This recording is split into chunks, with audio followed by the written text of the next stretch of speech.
The following is rated not safe for work. It contains strong language, adult situations, and lots of spoilers. Discretion is advised. In the criminal justice system, cinematic-based offenses are considered especially heinous.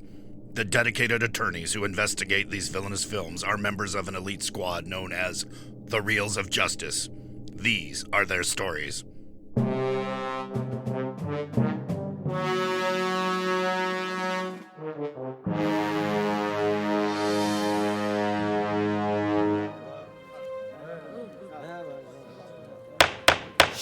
Order, please, order. The Reels of Justice is now in session. Judge Hokey Smoke Ryan Luis Rodriguez presiding. All eyes for the Honorable Judge Rodriguez. Be seated.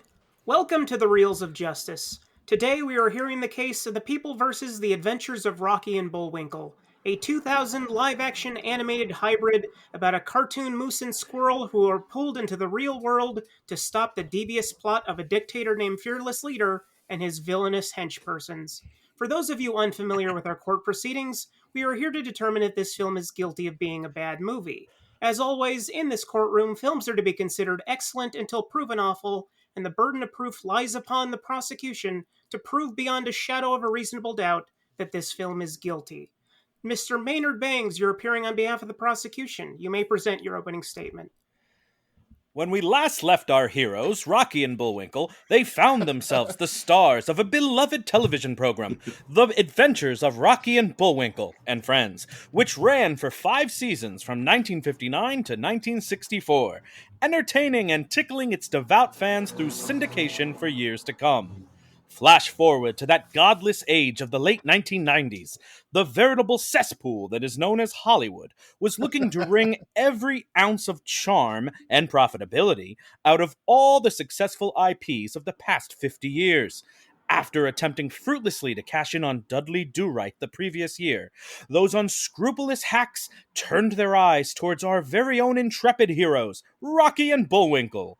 Would the first feature-length attraction still have the charm and whimsy of the show that so many adored for decades? Or would it just be another soulish cash grab with the hope of prying the last few dollars from the hands of unsuspecting nostalgia sluts around the nation?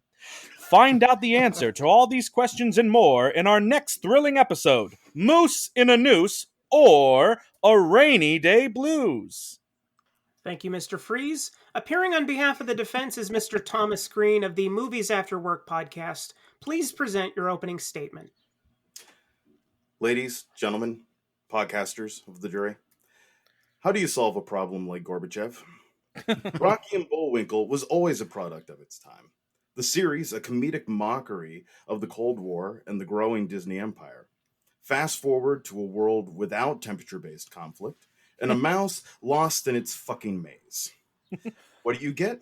A movie about popular children's TV characters who are brought back into the world by remaining fans. You get a movie about animated characters who don't fit into this world while an old enemy uses it to their advantage. You get a movie about an animated duo saving the world while one is focused on the woods he lives in. Now, I'm not talking about The Muppets, Enchanted, or Shrek. I'm talking about the movie that came before them, The Adventures of Rocky and Bullwinkle. Watch me pull a rabbit out of my hat as I prove that this movie is not only not guilty of being a bad film, but merely a victim of timing. Wrong hat. Thank you, Mr. Greene. Prosecution, you may proceed with your first exhibit. Thank you, Your Honor. You know, for my first exhibit, I'd like to bring up the point that the defense made in their opening statement that they don't fit into this world. Rocky and Bullwinkle are pulled into what we call, quote-unquote, the real world.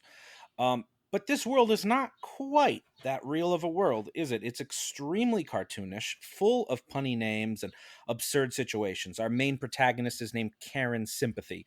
The president is named Will Signoff. There's an enormous humanoid mole working in the White House.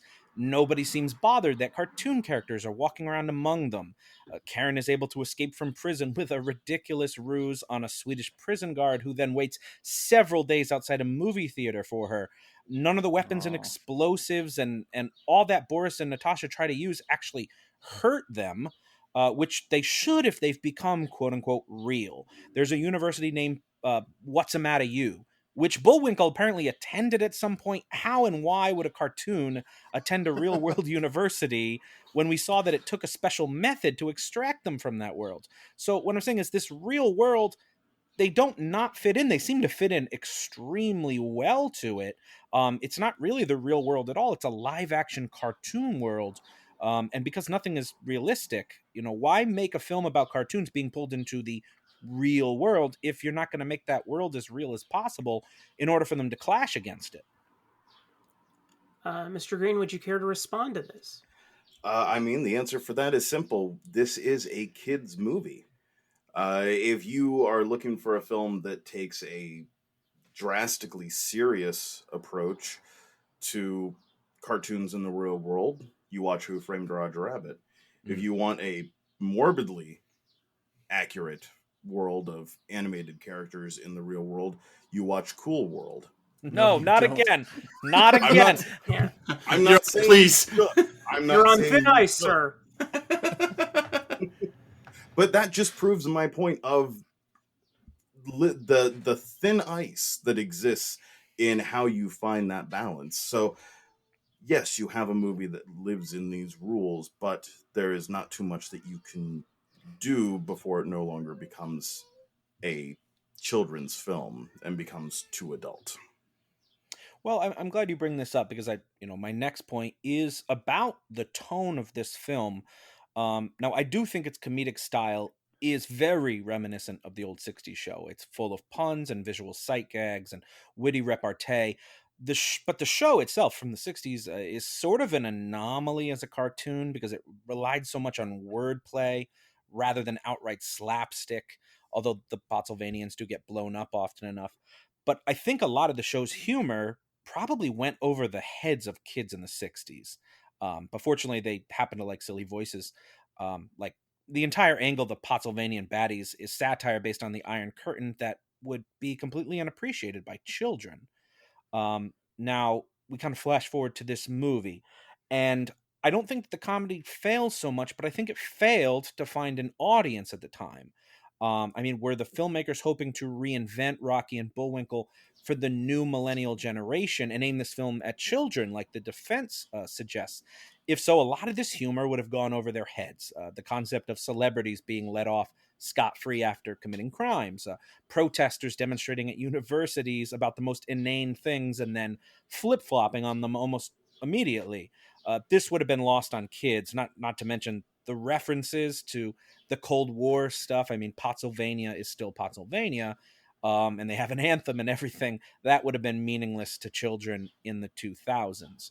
And so instead, you wonder, is this film, we talked about it being too adult, but I don't think it ever really comes that close to it on the other side of the coin. If they're aiming to cash in on the nostalgia of baby boomers, why the live action angle? When I think the nostalgia would have been invoked more if it had been entirely animated, like the introductory segment. In addition, the cameos for people like Keenan and Kel would have gone entirely over baby boomers' heads, because I don't think too many boomers are still watching Nickelodeon at the time to even know who they were. So to me, the answer is the movie doesn't know. It doesn't know. It probably was hoping to aim just at big families and keep the parents and the kids happy, but it splits the divide so much that I think it fails to please either of them. The humor is too clever and snappy for young millennials, but also too juvenile for now grown baby boomers who'd probably not gone back to watch the show since they were kids and now found they've completely outgrown it. What say you, Mr. Greene? Well, I would say that the prosecution has done a fantastic job of making my argument for me. Damn it. Again, this film is a victim of timing. Look at the early 2000s. What comedies were being made that were successful and doing well outside of raunch comedies specifically aimed for college students? Great. Yes, agreed. You did not have a lot of that. If you look at television in the 60s, it was about wordplay. Another television show, as someone who lived off of VHS tapes in my house, another show that I regularly watched from the 60s was The Monkees. That was a show where when they weren't singing whatever song they were trying to sell that week, they were using, wordplay, they were making jokes, they were not doing a ton in the realm of slapstick. So it was kind of the era of the word humor. It's part of why the Muppets in the 70s blew up, is because here's all this physicality being thrown at us. But then, yes, you get into the 2000s, and I mean, as far as generations not knowing who Keenan and Kel are, if you're going to this movie, chances are you have kids that you're showing it to, and those kids have made you sit there and watch all that. You've had to tell your kids to stop singing "I'm a Dude" while they're in the kitchen slapping on the counter. He's a dude. So again, this is just as I pointed out in my opening statement, this is an issue of timing. This movie came out at a time where comedy was trying to find its personality, trying to find its voice. And so this film dared to say, well, let's do it like we used to and see what happens. Prosecution, your next exhibit.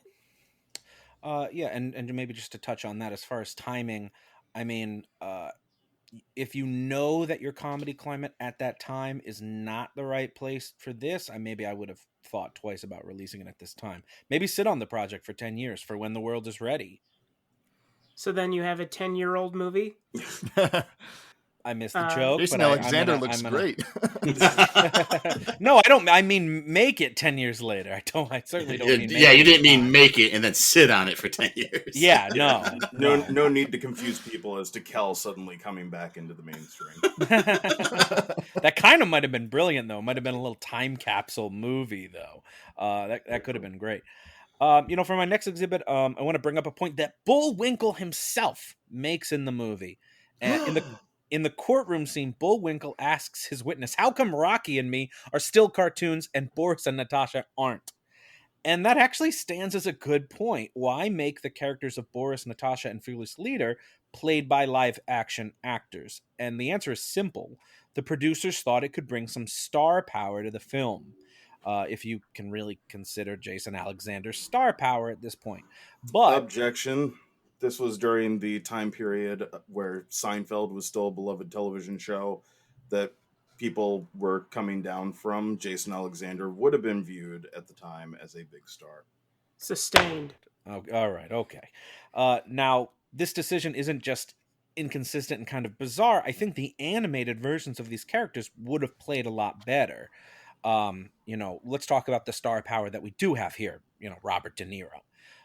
He's doing some comedic things at this point, like Analyze This. But Meet even the in Parents. that... Say again? This is the same year as Meet the Parents. Yes, I'll get to that. Thank you, Your Honor. But even in that, he's still a gangster, right? And he does Meet the Parents the same year. And he's a CIA operative. In both cases, he's kind of the straight man to Crystal and Stiller, respectively, because De Niro's humor is often based on being the intimidator and allowing the foil to react to it, like a la 1988's Midnight Run. But here, this performance is a far cry from any of those roles that really made De Niro a star. It's almost completely slapstick and farcical. Fearless Leader is not really menacing in any way. He's cartoony. And while I know that's the point, and I do think De Niro leans into it well, it wasn't the type of character people were willing to pay to see at that time. I applaud actors for trying to leave their comfort zone, but there's also something to be said for dancing with what brung you. I mean, this is Vito Corleone, this is Travis Bickle, and they dare to slap you in the face with a reference to Travis Bickle there in the film. Mr. Greene, would you care to defend the honor of Mr. De Niro? Yeah, it's simply the what I call the Carvey principle. As we know, Master of Disguise was made specifically because Dana Carvey's kids suddenly found out that he was famous at one point. So he decided to make a movie specifically for them, which is why Master of Disguise is nothing but 12-year-old boy humor. This was De Niro saying, I want to make a movie that the kids in my life can actually watch. I loved Rocky and Bullwinkle. I want them to love Rocky and Bullwinkle. This was, while yes, this might have been a little bit of a stretch for him. While this might have been a bit of a risk, this was for him a labor of love, if not for the characters, but for his family themselves. And for that, I am unable to fault somebody for wanting to pass that kind of love on to their lineage. Plus, But he I would also say it's a- produced. Yeah, well, I wonder if he produced. I don't know when the producer came, whether that was part of his package or whether he was there from day one. I don't know. I think he was there from day one. Yeah, I Pretty believe sure. so. So it's a labor of love. It does seem to be a risk that didn't pay off, though. The budget of this movie is like 100 and no, it's 76 million, and it makes back 35. So it makes back less than half of its money. And I think a lot of that is, even from the trailer, a lot of people just didn't want to see De Niro doing that. And I think we see that because I'm not sure he ever returns to this completely cartoonish tone of humor again. Again, he does comedies. He's always sort of the tough guy in them. I would disagree with that just off of the movie Stardust. I didn't see Stardust. Which I would say is an even farther. You haven't seen Run. Stardust, Maynard? He's in Come on. Dragon. No, and I'm happier for it. Well, that seems fine. Uh, I'm fine with that. We were talking about Jason Alexander. Let's talk about Jason Alexander. He gives easily the weakest performance of the three bad guys. He completely fails to inhabit the character of Boris Badenov. Yes, he sounds a bit like Boris, and yes, he is sort of dressed like Boris, but he's never really believably Boris. Not to the level like that Russo and De Niro are, especially Russo. I mean, she is really inhabiting Natasha to the point where you look at her and you think you're looking at Natasha. That's what good acting is. Every moment you look at Jason Alexander, you're like, that's Jason Alexander in a stupid mustache and a stupid hat doing a fake voice. I can't not see Jason Alexander there. And he's not the level of famous as De Niro, but even De Niro disappears in the role of fearless leader, whereas Alexander is just kind of like a cosplayer dressed as him and doing a so-so impersonation. Mr. Greene, would you care to rebut this in any way? Well, I'm having trouble specifically thinking of an example at the moment. There's always inevitably a point where we go to watch a movie with an actor in it and go, "Oh, we found their glass ceiling." It's an inevitable part of many actors. I'm going to refrain from some of the examples that are coming into my head because they seem more inflammatory than actual assistance to the point. But I would still say it is an inevitable part of acting that you discover your limit, even if unfortunately it is at the premiere of the film. Yeah, and so this buttresses my point is that the CGI, why not use the CGI animation that you did for Rocky and Bullwinkle for the three baddies? I mean, you could still have them voiced by De Niro if De Niro wants to be part of the project, because clearly his face on the screen didn't actually help sell any tickets. And so that's as much as I have to say on that point. And I think I will move on to my final point, Your Honor.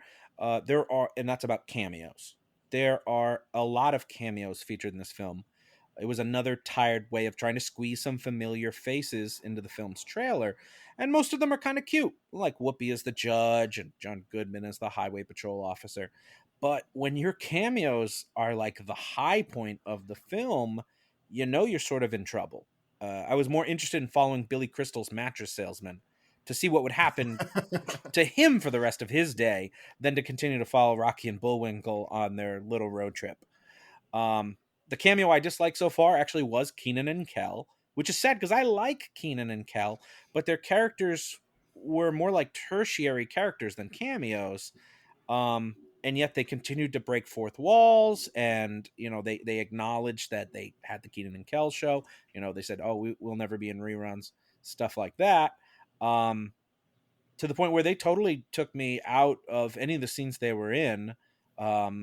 I think that whole "What's the Matter You" segment was one of the weakest of the film, especially compared to like the courtroom scene, which was actually pretty entertaining. So with that, Your Honor, the prosecution rests. Would you care to rebut any of what he just said, Mr. Greene? Absolutely. Cameos are just a part of this kind of formula. I mean, would you? How would any of us feel if somebody came in here talking about the Muppet movie, going, "Yeah, I didn't care about the Muppets. I wanted to know what the rest of Steve Martin's waiters shift looked like." What if? But the What Muppets if managed to make us not say that, sir. That's the difference. they managed to not make you say that? We're talking. There are people in this world. They hide because they know better than to admit it. But there are people in this world who do not suffer a Muppet. I will not Those know that, sons of man. bitches. I won't know Those that. sons of bitches. They're not welcome in my home. Neither in mine. But let's use another example. Another film as an example. Let's go back to Roger Rabbit. How would we feel if somebody said, "Yeah, I got sick of Roger. I wanted him to go away, and I wanted to replace him with." Even I wouldn't have cared if they put Dumbo in his place. It's personal opinion towards a common trope of these kinds of films, the cameo. It's personal opinion. It's not just a laden fact to a film's quality. Thank you, Mr. Greene. Now you may present your first exhibit. So first, I just want to point out that when we think of films that are live action characters mixed with animated characters looking into these old eras, unless it stars Brendan Fraser, they all came after this film. This film is in essence ahead of its time. You might not want to think of it as such, but it is. It is approaching the concepts of TV rotting your brain. It is approaching man out of time, man out of place in ways that at that point, again, going back to Brendan Fraser, only Encino Man had really delved into at this point. Your Honor, the prosecution stipulates that we love Brendan Fraser. Sustained, I guess. It's not talking about whether or not we love Brendan Fraser. I apologize if you took the insinuation as such. It's just more he seemed to live in that world in the 90s and the early 2000s.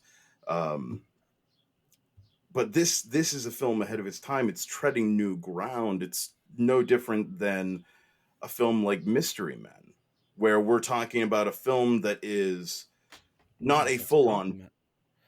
a film that's not necessarily a full-on parody of its genre, but is aware of the pitfalls, aware of the silliness, the ridiculousness of the concept, leading to things like your courtroom question that bothered you so much, and the answer that comes after it of, "I don't know, I didn't write the script."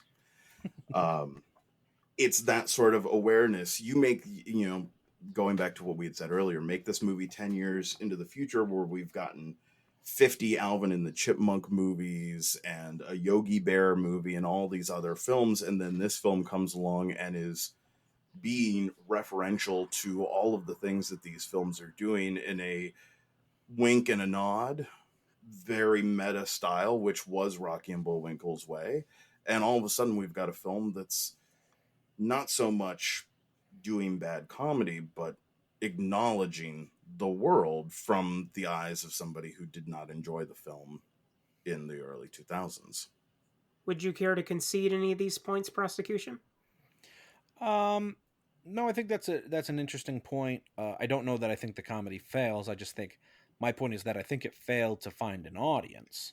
And I'm gauging that mostly on how poorly it did box office, how critically it was poorly received, even by, just audiences. The film didn't do well. So to me, that shows how unwilling the audience was to laugh at this. You go through almost any critic review at that time, and they all say it's not funny. Over and over that. And again, that's an opinion. It's subjective. But when enough of those opinions come together, it doesn't necessarily become a fact, but it causes the movie to fail. And we have to kind of pause and wonder, it's subjective, but if it only appeals to this niche little group, should we have made a movie? Hard point to consider. Mr. Greene, would you like to present your next exhibit? My next point that I'd like to bring forward takes us outside of the movie and puts us in that producing room. Now, there's been a lot of talk today about demographics for this film and if it was the right time and if we should have made this film if we were in a difficult age of comedy. But the question then is, as a studio looking to make money, because as a studio you kind of have to focus on that point, when do you do it? Do you take a chance and hope that you're basically getting in at the ground floor, or do you wait until you've seen that there have been enough of these movies made and then hope that when you bring out yours, it hasn't become stale and rejected at this point? You know, Well, where to would follow up to the point you were making, you mentioned that this movie is a satire of all these films that hadn't come yet. Then to me it does seem like maybe we did rush this one out early. Maybe we should let some of these Yogi Bear movies and Alvin the Chipmunk movies come first, so then our satire hits a little bit harder, and people really get that point driven home. Yes, then you run the risk though of after, think about those Alvin and the Chipmunk movies. Think about the No. Yogi Bear movie. I Think don't about wanna all think these of movies. No. No. No. You've got to No. fucking think about them for my point. No. I'm sorry. No. I don't want 'em. He's hostile. Overruled, god damn it.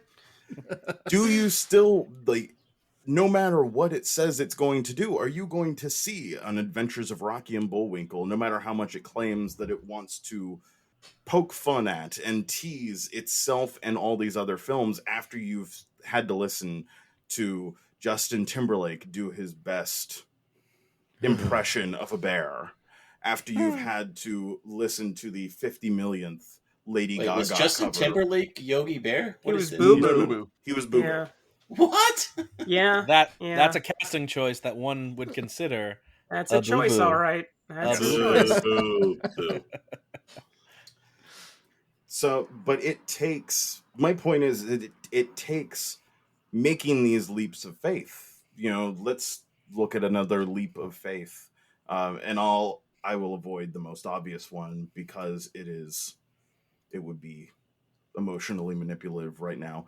But where would we be today if Sony had not taken a leap of faith and said, "Hey, Sam Raimi, do you want to make a Spider-Man movie?" Or if 20th Century Fox hadn't said, "Hey, Bryan Singer, don't let us know what your personal life is like and go make an X-Men movie." If only they had said that. Yes. But we wouldn't have, whether love them or hate them, we wouldn't have this world of superhero films that we have now. Sometimes you get in on the ground floor. Sometimes, like with Mystery Men, which came before its time, with even Clue, which I will not stipulate is on equal footing with this film. Clue is a superior film. You get these films that are ahead of their time, took a chance, and maybe just did not get to make more than a one-story building. Cluedo to our British friends. Yes. Oh, yes.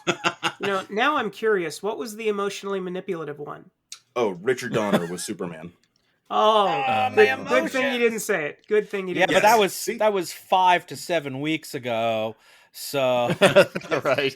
Wait a minute. The Scrooge guy? Fuck him. he brings up a good point. Too it. I soon. don't know. Okay. It's been It 5 to won't be 7 too weeks. soon when it airs, though. Yes. It's been 5 to 7 weeks, Ben. 5 to 7 weeks. Old news. Still too soon. Still too soon. Defense, do you have any further exhibits? The last one I would like to give is one that we've touched a little bit on to this point, and it's just that this is a product that is true to its roots. This is not people watching one of the modern Muppet movies and going, "Who the hell are these characters?" This is not people watching Alvin and the Chipmunk and going, "You're making me miss the hula hoop song. Why the hell would you make me do that?" We are talking about something that was always very meta, that was always very tongue-in-cheek, that was always aware of its campiness and at times its idiocy. And this film embraces those things. We get moments like Bullwinkle looking at the camera and acknowledging that the jokes have always been this bad. which in itself is funny. We've got things like the courtroom moment that we've already talked about. We get moments like when John Goodman says he's John Goodman as a way to condescend Piper Parablow's character. But it is true to what it was. It's true to all the things that people that were fans of the show truly loved. And as far as really driving that point home for all audiences, nostalgia is like sex. I'm listening. If you're not teaching it at home, it's not fair to blame everyone else if it's not done right. That is not what I expected to be like. Those weren't that wasn't the Venn diagram I was expecting. When I was a kid, we had this 9-volume. Yes, but we had this 9-volume VHS of Rocky and Bullwinkle episodes. We had the episodes of the original series when he went to Watsamata U. We had the most popular storyline, which was the box top one, which made me spend years doing a crappy impression of the CEO of the box tops company. I got to watch all of these. So for me, I watched this movie and I loved it. Kids that I knew whose parents didn't show them stuff from their childhood, yes, they didn't realize, oh, this is accurate. This is the way it was. And Prosecution?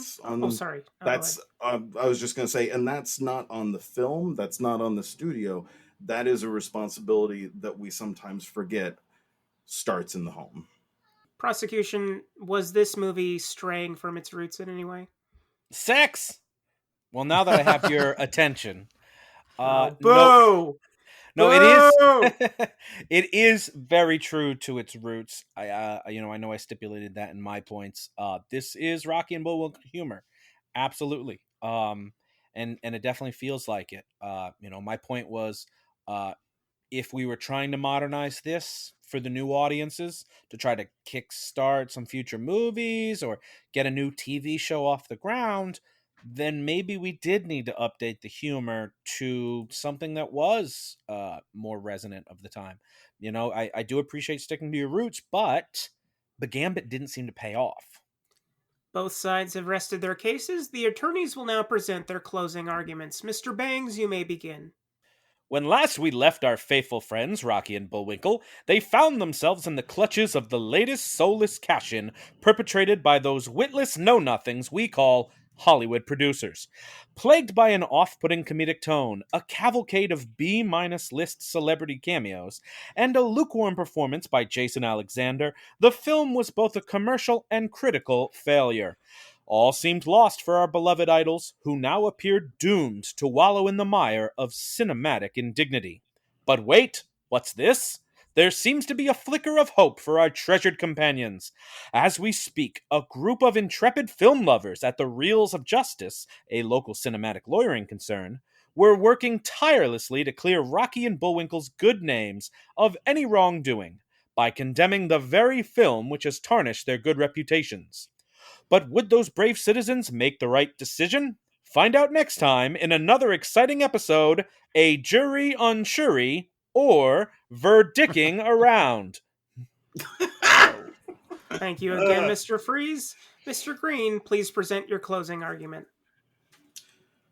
Students of Watsamata U, you've heard the prosecution try hard-ish to sway you. To down Take the that, work Maynard. of Rocky and Bullwinkle J. Moose. Like many films these days ask you to do, I ask you to think legacy. Who doesn't want to pass what they love along to their children? We all have something we would do this exact type of movie with if given the chance. All I ask, all anyone could ask, is to think of the children. Is this meant for the jaded adult or the whimsical child? I believe that children are the bank account of the future. Thank you. Thank you both. Members of the jury, Mr. Ryan Luis Rodriguez and friends, you have all heard the facts concerning this case. It is now up to you to determine if this film is guilty of being a bad movie. The bailiff will escort you to the deliberation room to render your verdict. Right this way. Please do not step on my kilt, which is, by the way, what I did to the last person who called it a skirt. I guess I won't call it a skirt again. I like how Ryan's nickname was just us not being named. Yes, right. Okay, so this is a very interesting movie because, as Maynard pointed out, it was very, very poorly reviewed. We're talking audience scores, critic scores, box office returns. Came out 2001. Here we are now with a couple decades distance. I think our guest Thomas made some very good points. They all rang very true for me. Rob's great case notwithstanding, though, because he also had some really good points. It was a surprisingly technical argument for a movie about an animated, moose and squirrel coming into the real world. So let's kick it over to you, Ben, and how are you seeing the facts? Well, first of all, I had to watch this film on an airplane, so I kind of hate this film for that, because the guy sitting next to me was sort of giving me the side eye, trying to figure me out as to why this guy downloaded this film and was watching it on an airplane on his phone. And now this guy's legally. listening. Downloaded legally. Legally, yes. Yeah, legally rented. But still, but you have to download it before you step onto the plane. But beyond that, I don't know. This film is ahead of its time. I will grant it that, because at first I sort of hated it because I was thinking like Alvin and the Chipmunks or Tom and Jerry or all these sort of the Smurfs, these derivative things I've seen a lot. This is sort of the first one, and the CGI, while I usually hate CGI, didn't bug me as much because it sort of had that animated look to it rather than the typical the way they make the Smurfs look. So that's, I guess, a point in its favor. The puns sort of made me laugh here and there. I did hate what I think the prosecution kind of nailed for me is the characters of the real characters. Because Jason Alexander, fun actor that he is, he doesn't have much to go on as far as a character goes. He's just moose and squirrel. That's about it. There's even from the show, they were 10-minute shorts. He doesn't have a lot to sort of draw on, and maybe Fearless Leader and Natasha do better. I don't know. I didn't quite think so, but that was sort of the main thing that bugged me. And the other main thing that bugged me that a very handsome lawyer once brought up with Gremlins 2 is that they try to get away with something by pointing out the flaw. Oh, look, they're real life and we're CGI. That's we're aware of it. That gets us off somehow. I hate it when films do that. It's a lazy way out. But do you think it actually needed to get off from that point? I mean, I think they were just pointing it out because it's kind of funny to think about. I don't think it's necessarily a detriment to the movie, though. Do you think that was something that had to be addressed? Well, I mean, if you look at the poster, Jason Alexander and Robert De Niro, they're front and center, and Rocky and Bullwinkle are actually these little tiny quarter-shaped things up in the upper corners. It's clearly trying to use them to sell the movie when it's really a Rocky and Bullwinkle film. So I don't know that gets it off for me using that sort of joke. All right, let's kick it to Mr. Rodriguez. What are you thinking, my friend? Well, I mean, I love these characters so much. Like the defense, I had the full VHS set of these television programs. But this movie is fucking painful. Painful. Oh, it's. I mean, I never understood, even as a kid, why this would appeal to anybody. Even in the late 50s and early 60s, I don't know why this ever appealed to kids, because it's too smart. It's really too smart for children, but it did. For some reason it did, and it lasted for 5 years, but I have no idea what made them think that they had to do this in 2000, or even if they had done it in the 90s, if they did it 10 years later. I've never understood it. It does not connect with me. it's not successful, whether it's reviving this property or whether it's as a movie or as just a regular comedy, as a kids movie. It really doesn't succeed on any of those fronts, which is disappointing because, again, I love these characters so much. Hmm. See, I'm taking a different tact. I thought it was pretty successful as a comedy. Like when it got started with the narrator explaining the whole backstory, I thought that was really funny. I agree with the prosecution. Keeping it animated probably would have been the way to go. But I thought Robert De Niro landed. I thought, Jason Alexander was the weak link of the humans, and I think that was just because he wasn't able to lose himself in the role the way the other two were. Like he really just looked like Jason Alexander with like bad pancake makeup and a fake mustache. It's little Sharpie. But like there's just so many funny little moments. Like there's a mole in the White House. This is like a giant mole, and then when the announcer is saying, and what appeared to be a cheap move because it was a cheap move. See, I think it leans into being so self-aware and so self-referential. I don't view it the same way Ben does, like with Gremlins 2, is like that was like an escape hatch where they say, oh, no, we're pointing it out, therefore it absolves us from all of our bad choices. I think we can hold them account for their bad choices, but I think the self-referential humor and being meta, I think that really worked for it, and it had me laughing. And that's the stuff that does work best, I will say. Yeah, but that's most of the movie, though. Like that's the meat of the movie, I would say. And I have just never been this far apart on like the critical consensus with the movie. You know how much I hate the Barbarians and I hate the Onion Peelers. Like Halloween 3 is bad, Alien 3 is bad. People need to accept these things. But I just think this movie is good. I feel very confident saying not guilty. And by a considerable margin when you read what's out there. And I applaud Maynard for his case, because I think it was a tough case to make. I was watching it and I was thinking, like, how would I go after this movie? I just enjoyed it too much, So I'm going to say not guilty to get the ball rolling here, and I'll kick it over to my good friend Ryan Luis Rodriguez for his verdict. Guilty. I don't like saying it. I really don't. Mm-hmm. But there's certain things I can't dance around. I really can't be too gentle about it. It's guilty. Okay. And that leaves us with Big Ben Haslar.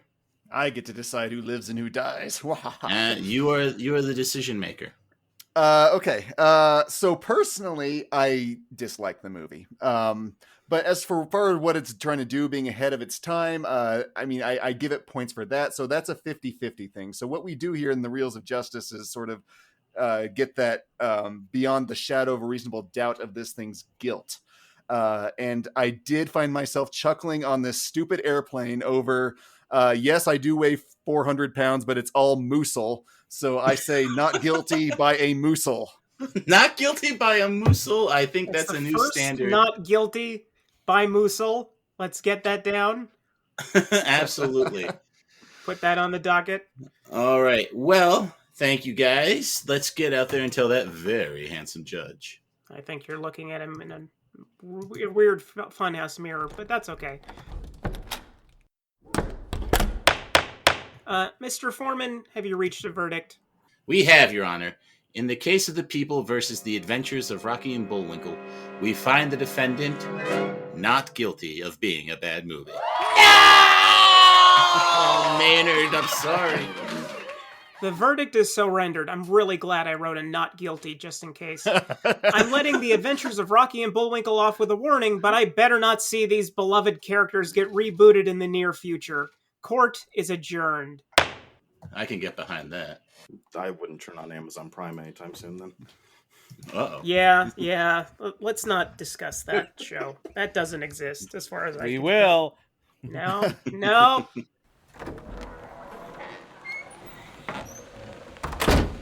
I'd better bust out your Bullwinkle in the interview, man. Ben, can you do a Bullwinkle? I don't know. No, he can't. Okay. This is Al Dente coming to you live outside the Reels of Justice. Mr. Maynard, you have just had a stunning defeat on the adventures of Rocky and Bullwinkle. Would you care to share your thoughts on today's verdict? Just stunning and shocking and shunning, Al.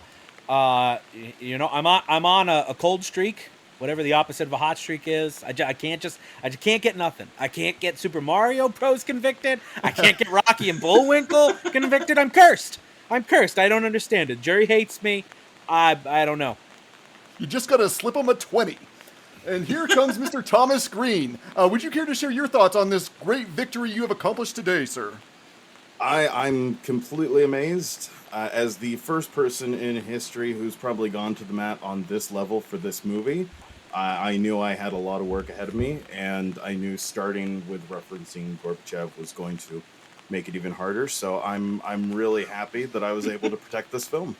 Well, thank you very much. And that's all we have from the courthouse today. Let's go to the studio for a post-trial analysis. I'm gonna say that whenever we do this anymore, I'm gonna do post-trial analysis. Hey, just give me a second here. I need a second here. He's shooting up his heroin after losing. Yeah, probably. Well, I am too. I mean, that's our designated heroin time, isn't it? Come on, Daddy needs a fix. Designated. I thought it was unofficial. Hey, Tom. Great. Wait, do you prefer Thomas? Tom? Can I call you Tommy? Sure. Call him I've Tommy gotten Gunn. It's been all through the years, been pretty much everything. So, All right. I'm late for dinner. How about capital T? sure. All right, Ice T-Bone. tea. How about Great just- case, man. You did a good job. No, it's T-Bone now. I like it. How about T-Money? T-Money. T-Mobile. Oh, I like T-Mobile. it. T-Mobile. I like it. T-Mobile. Okay, I am back. Oh man, I rubbed my eye, and I don't know if I had some essence of hot sauce still on it or something. You did. Ooh, That's I what hate that that. is. You are It doing was heroin a- all wrong. It was a mistake. Oh, my goodness. Anyway, what a fun trial up until that last moment. Man, what a nail biter of a jury! Because now I can reveal it. I liked this movie. I liked this movie. It wasn't even close to me. I was astonished at how good this movie was compared to its ratings. Me too. And that, Maynard, I really applaud you for your case because I knew how much you were struggling with it. Yeah. But you did put up a very good case. I had no idea what to attack this movie on because I'm like, they were aware of everything they did that was stupid. It was a comedy, and it was a tough one. I'm surprised nobody ever mentioned Piper Perabo, who I think is the thing about this movie that works the least. No, I think Jason Alexander works the least. I mean, know. she's Yeah. cute, bubbly, funny. You know, it's Yeah. just like she works for her role.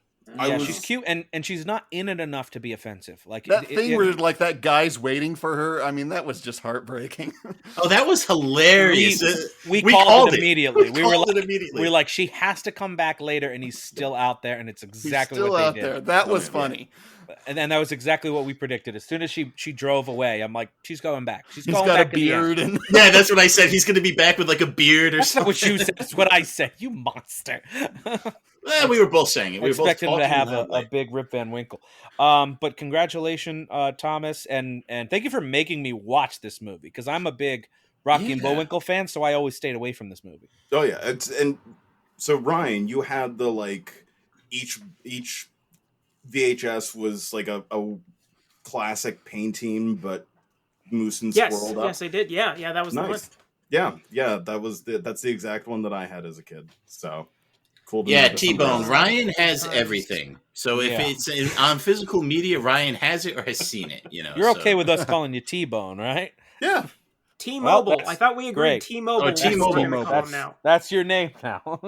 Yeah, Was no, that I what mean, you were discussing when I was washing out my eye? yes, that and Oh, heroin. okay. You missed a lot of fun stuff. Oh, I Oh, thought I I love did. heroin. Heroin's so great.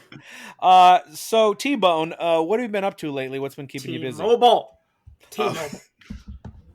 well, we took a break from our show through the month of July to kind of regroup and get some breather in because I started working at a local movie theater. So I went from being Mr. Mom to having full-time job and being a full-time parent again. No, well, tell us who we is. Tell us about the show, the name, and all that. So the show is Movies After Work, and I do it with my friend Alex, old friend, and he and I we literally just took the 1 a.m. trips to Denny's that we used to take all the time to sit and talk about movies, and we decided let's do it in a podcast. Do you do it in the Denny's? No. That would have been a grand slam. It would be a lot of fun to do it in the Denny's, except for having to figure out how to isolate out all of the other customers. No, you don't. Keep it in. If anything, you keep amplify it it. Our good friend Andre Shane has a podcast called Film Driven, where they would actually drive around and they would they get pulled over one time and it's in the episode, and so keeping that stuff is gold. Yeah, I want the waitress here's your grand slam, just get the most ridiculous thing you can get every time. One moon over my hammy. Moon's over my hammy. Moon's over my hammy. Exactly. Exactly. No, that would be brilliant. Coming soon, I hope. Yeah, well, we might have to actually do an episode where we just sit in the... T-Mobile's going to call Alex right after the show. I've got it. T-Mobile and A-Bomb, they call them. I know exactly what we're doing for our 100th episode now. Perfect. Yeah, that would be great. Oh, man. I love it. So what were some of the more recent episodes you had till you took this hiatus? Well, I have one of the more recent ones. We actually had... Andy from Geek Salad, he came on and he and I discussed Batman villains that we'd like to see get a live action treatment. Condiment King? Yeah. Come on, Condiment King. I think Condiment King was on his list. Nice. I know who I want. He's in Lego Batman, but not in live action yet. I want Music Meister. I'll throw in for Music Meister. But he was on The Flash, so that's technically... He's already he's in Brave and the Bold, and that's what matters. Oh, there you go. Yeah. Anyone that's in Brave and the Bold should get to the big screen. And have him played by Doogie Howser. There you go. Yep. I'm sure he has a real name. No, he's Doogie. He's Doogie. Doogie Howser. Howser. Legally had to change to Doogie Howser for better recognition. Yeah. And we also did one of our last episodes before we took the hiatus was we did the 1978 animated Lord of the Rings. Beautiful. The rotoscope. Yeah. We love Bakshi around here. Yes, we do. We really do. It was one of those movies I'd always wanted to watch. And then occasionally I used the podcast as an excuse to be like, okay, everyone in my house has to leave me alone because I have to watch this movie for the podcast. It's homework. Yes. And that's how I ended up watching The Room for this stupid podcast. What I love about the Bakshi Lord of the Rings is that the hobbits are generally also beautiful and glorious and pretty, except Sam, who's just a wretched troll for some reason. I think we discuss a couple of times in the episode how the other Frodo, Merry, and Pippin occasionally exchange haircuts. Or hair colors, and then Sam just walks around having an allergic reaction to something for the entire movie. He's so ugly, but no, that is a great one. And speaking of that, we always ask for recommendations from our guests for movies you think that our viewers should check out. So, what is a movie that you think our listeners should check out? For your listeners, knowing the kind of stuff that comes on this show a lot of the time, and knowing. Crap kind of stuff that you have no control over that you guys talk about in terms of what ends up getting the guilty not guilty verdict. I'm going to recommend a great indie film from almost 10 years ago now called Dave Made a Maze. And I haven't seen it. I imagine it's about a guy named Dave and he makes a maze. Yeah, I'm going to say grows corn. Yes. Ooh. Oh, it's like how the Native Americans say maze. Gotcha. Mm-hmm. Yes. Yeah, bingo. Nothing gets past Ryan. That's the joke. Sadly, it is not that well crafted. In terms of, it would be a better movie if he was growing corn? I think it would be a more unique film if it was just some guy sitting there growing corn the entire movie. It'd like be Secret Window. It'd be King the American version of maze? First Cow. Maybe, but yeah. So Dave Made a Maze. It's guy with some mental health issues and, an ability to having sort of a quarter life crisis builds a maze out of cardboard in the middle of his apartment, but keeps telling everyone not to come inside. Finally, his girlfriend and a bunch of his friends and one friend who likes to make documentaries decide to venture into the maze to discover that it is far bigger than on the inside than it is on the outside. So you get lots of visual effects all made from cardboard to the point where they would film in one set, tear it down, and then use that cardboard to build the next set. So it's really creative. It's got some of the best couple dynamics that I've seen in a lot of movies. And yeah, just great visual effects. The bald musician from OK Go is in the movie. I'm certain that guy has a real name. I'm sure he does too. No, Yeah, Doogie Howser. No, yeah, it's the bald guy from OK Go. He was the music meister. Oh, it's got his best friend is played by the season 6 nerdy villain from Buffy the Vampire Slayer. Which one? There's 3 of them. The one, Warren? the main one, the one who gets Warren. Yeah. Willow rips his skin. See, off. Ryan sees everything. Yeah. Believe me, I know my Buffy. You're Warren. But yeah, so he plays. I believe you. He plays the best friend, and then Ryan might know this. I don't know about the rest of you, but the Andy Daly American remake of Review that was on Comedy Central for 3 seasons. The guy who plays the evil producer is the friend who likes making documentaries in the film. So they've got nice. a really good cast of character actors giving great performances. So definitely, in my opinion, a must watch. I think it's on Amazon Prime right now. Pretty sure. It sounds great because the cast is full of people who don't specifically have names, just references to other things they've done. Yes, it's the people think that the opening of Deadpool was super creative. No, it was ripping off of the opening credits for this film where they had to come up with descriptions for all of their actors. Cool. So apparently it is on Prime then. We'll check that out. That sounds fun. So I guess I'll go next, right? Since You were the lawyerman. A lawyerman. And I'm not quickly scrolling or anything. So Just spins the wheel. Spin the wheel, make the deal. I make mine up on the spot. What are you talking about? This is such a great film. I love it. It is so good. We're talking about 90s nostalgic cash-ins here, and so how can I not bring up the Flintstones from 1994? John Goodman as Fred, Rick Moranis as Barney, Rosie O'Donnell as Betty. What more could you ask for? And Halle Berry is so good in that. As Sharon Stone. She is Miss Sharon Stone, it's true. And it even features the B-52s as the BC-52s. Oh, that's right. Exactly. It's pre-hysterical. But in all seriousness, it's incredibly cheesy and more often straight up lame, but I bet it still makes you smile ear to ear while you groan incessantly. We call that the Maynard effect. It is currently streaming on Amazon Prime as well as streaming on HBO Max. I saw best that movie production at the design of the drive-in. 1990s. Yes. Yeah, it's great. And Easily. Dino is CGI, right?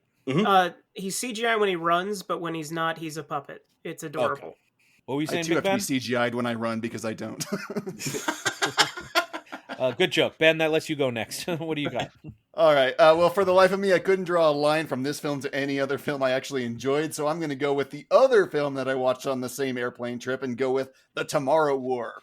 It shares a lot in common with The Edge of Tomorrow, which I can just imagine Chris Pratt was watching that and called up his producer and said, "Hey, get me one of those." It's not going to be one of my favorite films of the year or anything, but I enjoyed it. And if a film is good on an airline through your phone, it's good pretty much anywhere.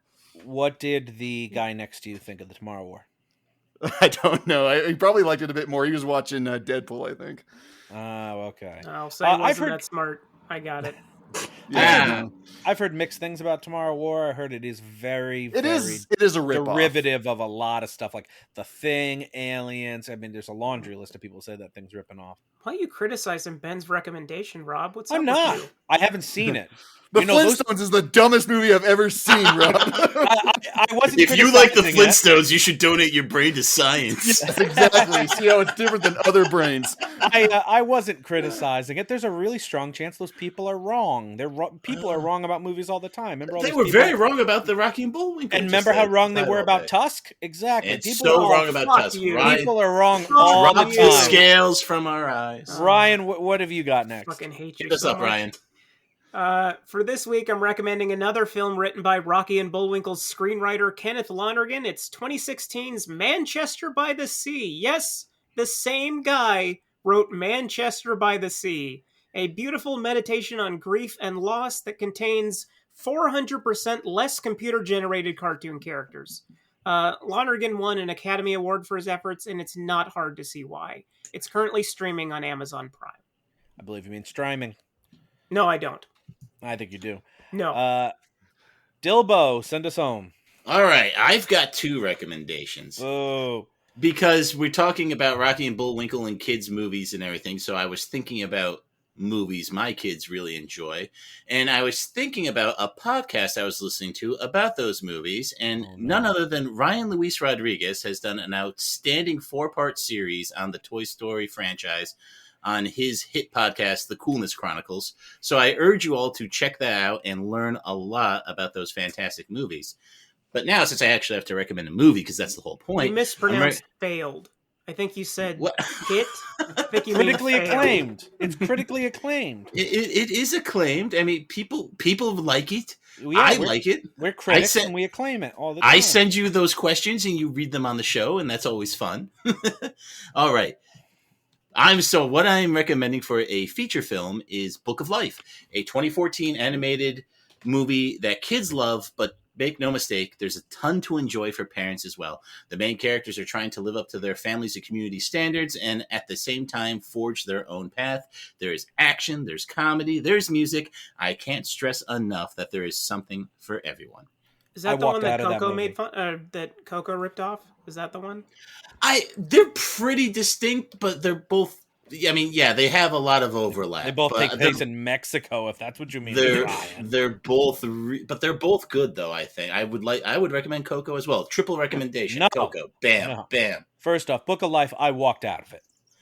Well, because you started singing "Creep" and you didn't have any context. You're like, this is weird. Yeah, it's like Matador singing mariachi guy just starts doing a cover of Creep. It was weird. Yeah, no, but it's a Criticizing very people's recommendations I again, have Rob? been. yeah. He is doing it. He is doing it. We gotta donate Rob's brain. Well, maybe you should have For voted for science. me then, you bastards. How could... That's all out what of it show, is. Rob. We've been out of show. That's it. Yeah, we are out of show, though.